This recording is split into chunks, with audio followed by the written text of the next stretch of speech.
Hello, everyone. I hope you've all been safe and you're staying healthy with everything that's going on. I hope you are all doing well. This is part two of the chapter 18 PowerPoint. It's not as long as some of the other videos. Therefore, really what you should be doing today is watching this and then working on stock market project part three. This part of the chapter has to do with trends in business, corporate social responsibility, recycling, what companies are doing to help the environment and other people.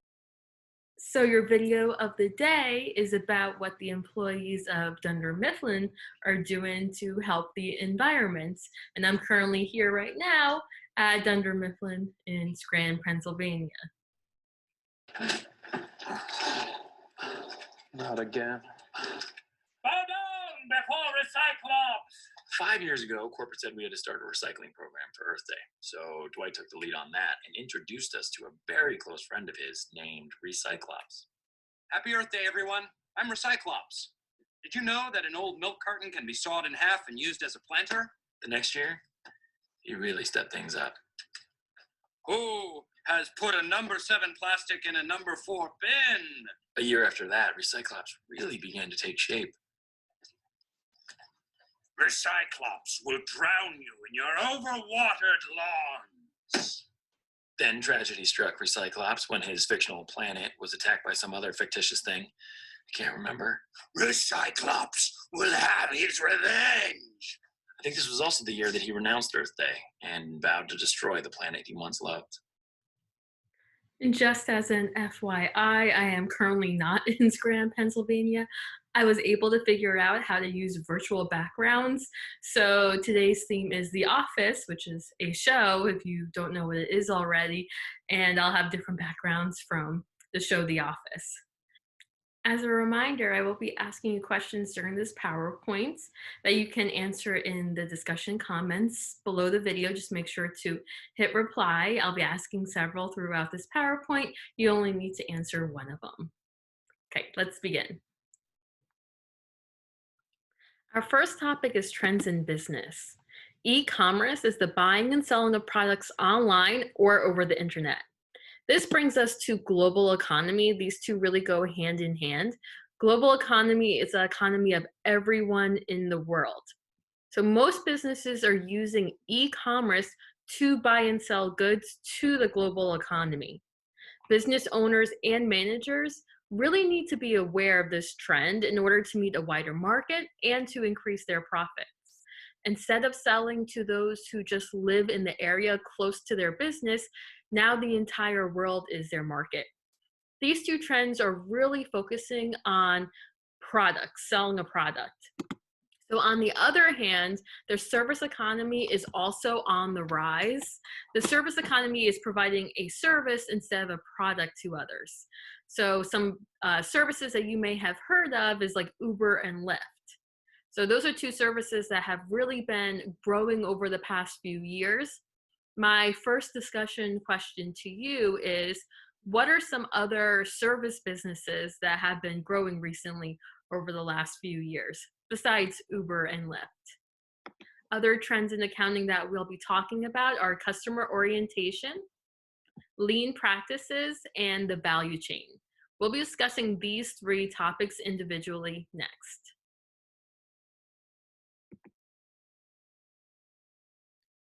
This next slide is going to discuss customer orientation in more details. Customer orientation is an emphasis on the customers, really making the customer the most important factor of the business, listening to customers' wants and needs, and customizing or changing the business based on what the customer wants.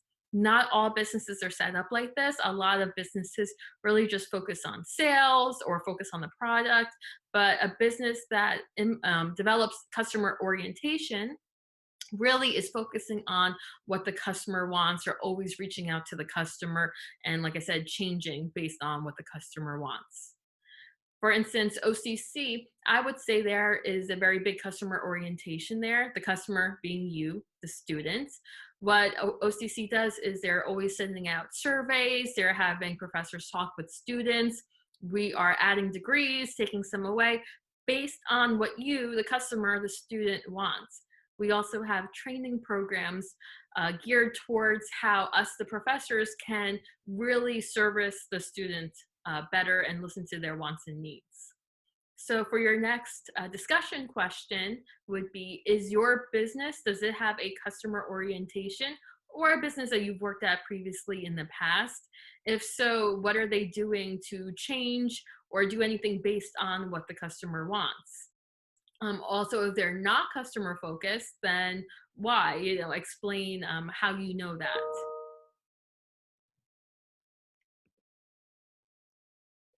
Our next topic is lean practices. There will be two topics here that we will cover regarding lean practices. The first is total quality management. Total quality management focuses on the quality of your products and business activities by applying quality improvements to all business areas. One of the goals is to seek and uncover waste in the production process and to have employees try new methods to improve quality. There is a focus on higher standards. For example, think about Walmart and Target. Which one of these do you think has more quality-like products? I think the consensus here would be that Target's products have a higher quality than Walmart's products.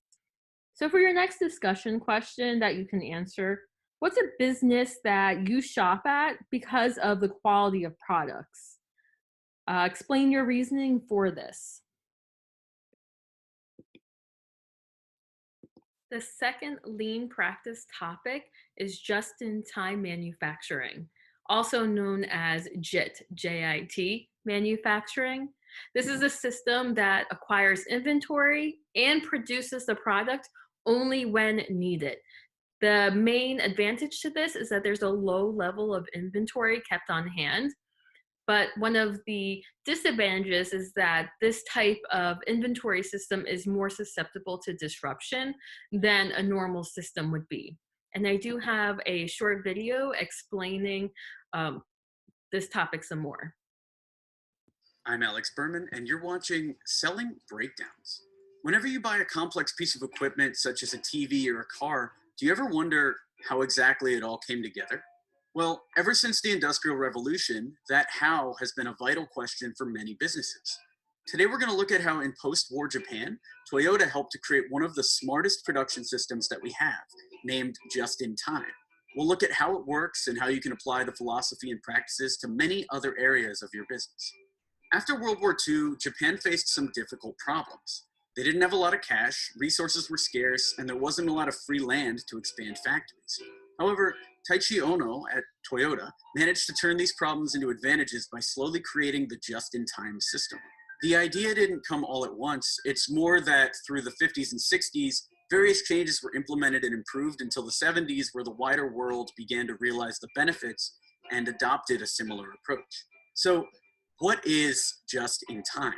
The philosophy is to make the entire production system only work with what it needs and to minimize wait times between each stage.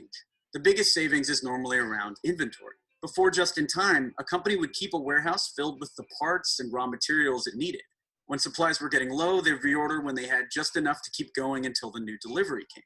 But Toyota realized, what if you just keep making that same order as soon as the next one arrives? That way, you never need to keep this stockpile of spare parts.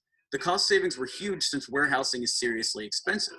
You need to pay for massive space, power, staff, security, and for all the parts that are just sitting there waiting, not making you money or adding value to your product. And this is the core of just-in-time. You look at each area of production and ask, is this adding value to the product? If it isn't, maybe there's a better way to do it. You cut everything down to its most efficient form with almost no room for error, which is where the risk in just-in-time lies. Toyota used Japan's relatively small size to its advantage. You could rely on suppliers delivering exactly on time because they only had to travel small distances. This is important because if you get problems with supply, it can shut down the whole system. But it's normally worth the risk because the savings are huge on inventory and staff costs. More than this, though, you're forced to create a working philosophy that there's no room for error. You don't have spare parts or spare time, so you have to make sure everything functions perfectly. Often, efficiency comes at the cost of quality, but not in this case. And just in time, you're forced into quality in order to be efficient. That's why it's applicable to many other areas of business. The best way to think about it is if we simplify everything to two approaches: just in time and just in case. With just in case, you're trying to minimize risk by always giving yourself a buffer.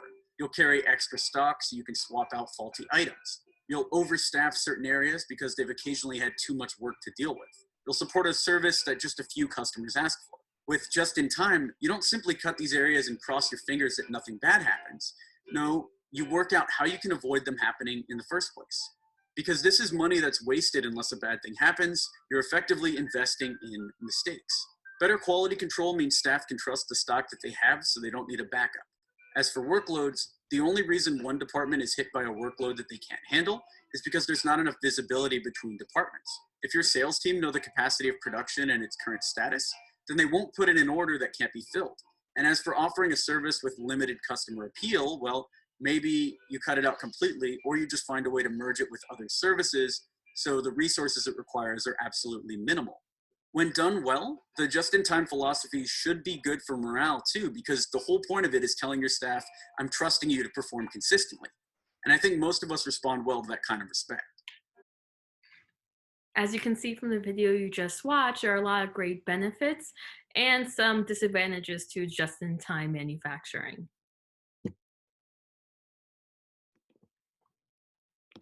Next topic we'll cover is the value chain. The value chain is a series of activities that add value to a company's products or services. Think of a business's processes from start to end, starting with research and development, acquiring materials, producing the product, selling the product, and then even after they sell the product, dealing with customers, customer service, and warranties. Do each of these steps in the business process add value to the company, to the business, to the product? If not, what can be done better? What can be taken out? What can be done more efficiently? This is really what the value chain talks about, making sure that there is value in every step of the business process. Our final topic will be corporate social responsibility. Corporate social responsibility is a huge trend that almost every company and business is thinking about. Corporations must consider the demands of employees, suppliers, and society. This goes beyond law, meaning that a lot of these companies are taking part in corporate social responsibility, or CSR, and they're not required to do so, but they want to. It's focusing on the triple bottom line, the 3 Ps: profit, people, planet. So not only are we thinking about how can we best make money, but also, are we helping our community? Are we helping people? Are we helping those in need? Are we donating to charities? Are we giving opportunities to those who need it? Are we helping those less fortunate? Are we helping the planet? So are we, recycling? So that's where the video at the beginning from The Office comes into play with Recyclops. So they were focusing on recycling. So what's going on with these different companies, and what are they doing to help the planet? Are they recycling, or are they trying to reduce waste? There's many things that they could be doing. For instance, I went to a few hotels recently where they had a sign on the bed saying that they won't wash the sheets every day if you don't want them to, in order to save on resources. Another hotel I went to, the key card actually turned the lights on and off. So when you left the room and took the key card with you, then the lights would automatically go off, helping to save resources again. So as your last discussion topic question I could possibly answer, what are some things that businesses are doing, besides recycling, that really can help the planet? And there's many out there that they're doing. So think of maybe a business you went to recently, or even where you work. What are they doing in order to help the planet? Actually, or even people as well. Are they doing anything donation-wise? Are they trying to help out the community? I do have a short video to share with you, and then a link from a website of what a company is doing about this. You can always open up the PowerPoint on your own and click on these links as well. I'll be sharing the video with you right now. So now you will buy our ice cream. All right, make ways. Ben & Jerry's, as you know, has a three-part mission statement: product, social, and economic. And especially the social mission part of it is probably why I've stayed with the company as long as I have. I like that. Very good. Our approach to social mission is to actually work our way from inside the pint out. So where we want to start is with the dairy. And so we made a stand on making sure that we support all the family farmers from which we sourced our dairy so that they can have more sustainable, profitable family farms. And we work our way through the pint to the ingredients like sugar, cocoa, banana, coffee, vanilla. Those 5 core ingredients are all fair trade certified. As we get all the way to the packaging, how can this packaging be environmentally sustainable? So we get Forest Stewardship Council certified paperboard. As we prosper, they prosper. We want to use our business and our business model of linked prosperity to show that the communities where we're sourcing our ingredients from, where we're selling our products, and where we manufacture our products are a part of the prosperity of our growing business. And Ben & Jerry's, in the spirit of transparency and really trying to be a better company, decided to issue a social report and an environmental report. Like the role of my team in Link Prosperity is helping bring that visual identity to life. To use this company to create positive change in the world. The link I have on the PowerPoint takes us to the Starbucks social impact website. If you take a look through this, it's actually really interesting on all the things that Starbucks is doing to help out people and the planet. So just a couple things on here. They source ethically and sustainably. They help create opportunities for others. So this is really focusing on the people aspect.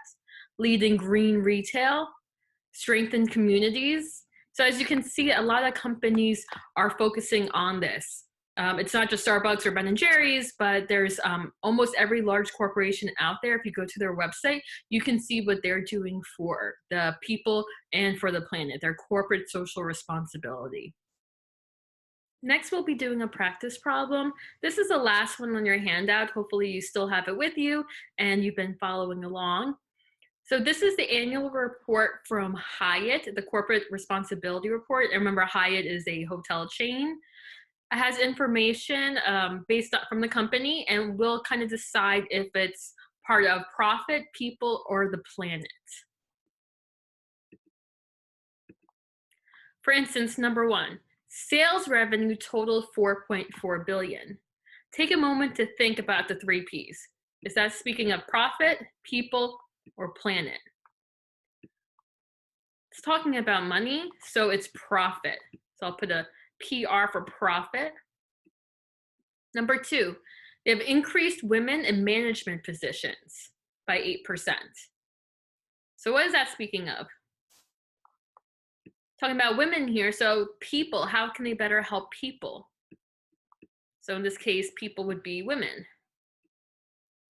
Number 3, reduce water consumption at its hotels. Which of the 3 Ps do you think that is? That would be planet, because it's helping the environment to reduce water. So I'll put a PL for planet. Or you can even write environment if you want. Invested in career programs in Brazil. But speaking of career programs, which one do you think that is? That would be the people. Number 5, operating cash flows totaled $473 million. It's talking about money here, so that would be profit. Number 6, earned awards for best LGBT workplace. Well, it's talking about the LGBT community, so that would be people. Number 7, 84% of hotels recycle at least one waste stream. Talking about recycling here, so what would that be? Planet, the environment. Invested in reading programs for young students. Speaking of young students here, so that would be people. That's the social impact. So people. focused on maximizing long-term shareholder value. Which one do you think that is? It would be profit.